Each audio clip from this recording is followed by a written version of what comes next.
Welcome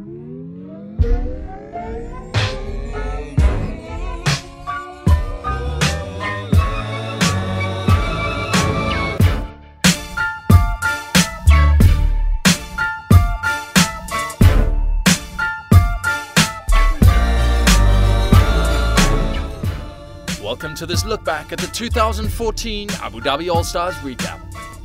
Building on the groundbreaking exhibition event that brought a select group of All-Stars to Abu Dhabi to do battle in 2013, the 2014 All-Stars hosted a fully fledged World Surfing Tour and World Racing Series event. Pretty sick, definitely. I mean, this whole country is pretty cool. I mean, yeah, look, stoked to be here. The hotel's nice and the pool's good, mate. The waves are awesome. I didn't realise how fun it really is, so just stoked to be here. dude, I had no idea what it was going to be like, honestly. So surfing a freshwater wave was pretty weird. I mean, it's one of those setups where it just lays up for the air every single time. You know, the wave comes through the same way each and every time, and it's kind of like a skate park. Both the men's and women's world tours were able to reap the benefits of this unique format, giving each surfer exactly the same amount of scoring opportunity. Izzy, Nicole, Alini, and a lot of the other girls have been really stepping up their game as well, so it's been awesome to watch the women. You know, it's just this last year or two, it's been a lot more competition for the girls, so it's exciting to also watch them lately. And with the best two scores counting towards their overall scoreline, and only the top 12 from 32 advancing through to the third round. The rest will be left to battle it out in the sudden death repechage round for the final 4 coveted spots. I mean, you have your waves. You get 3 waves on the left, 2 waves on the right, and 3 waves on the closeouts, and it's pretty cool, you know, because you know you're going to get your waves and you can pretty much pre-plan what you're going to do on those waves that you get.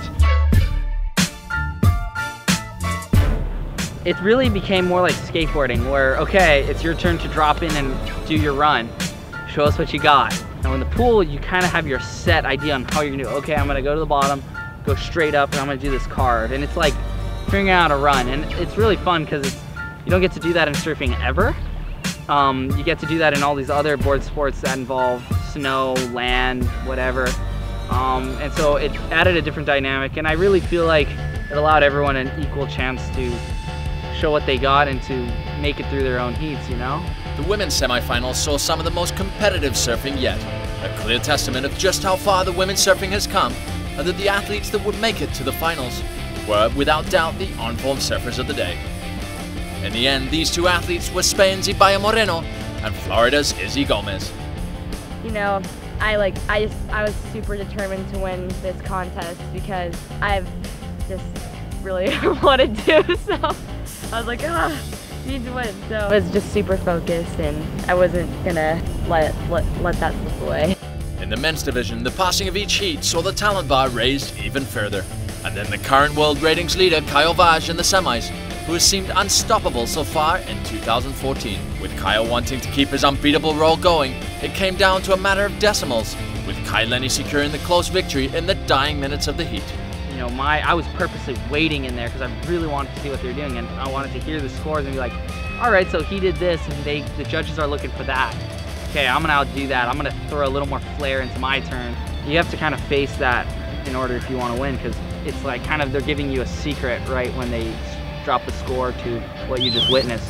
The final would match 2012 title contender Sean Pointer up against the reigning 3 times world champion Kai Lenny. Going blow for blow in the wave pool makes it a calculated process, and Kai Lenny started off well, with 2 solid left-hand scores towards his campaign.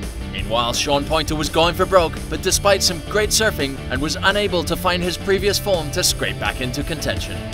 I just was not, you know, letting my guard down until even my last wave. When I saw his wave, I knew it probably wouldn't be the score, but I still was kind of nervous that he might get thrown a wild one. I just was like, okay, it's all or nothing. Let's try this air reverse, and did an air reverse. And yeah, when I won, I was really relieved. Crowning him the 2014 Abu Dhabi All-Star Surfing Champion. Next up would be the racers' chance to showcase their incredible skill at the high-profile Yas Marina, with the well-known Formula 1 track as a backdrop.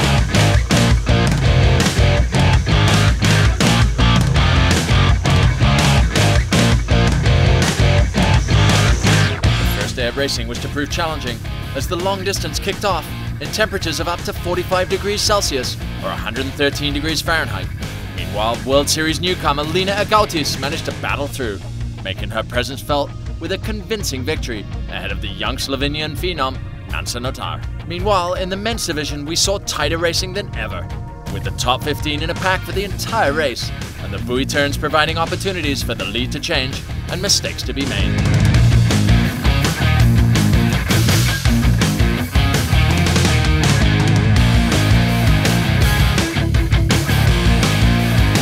Sprint racing, both the men and women were able to show off their skills in an M course, riding both left and right hand turns followed by a major sprint leg to the finish.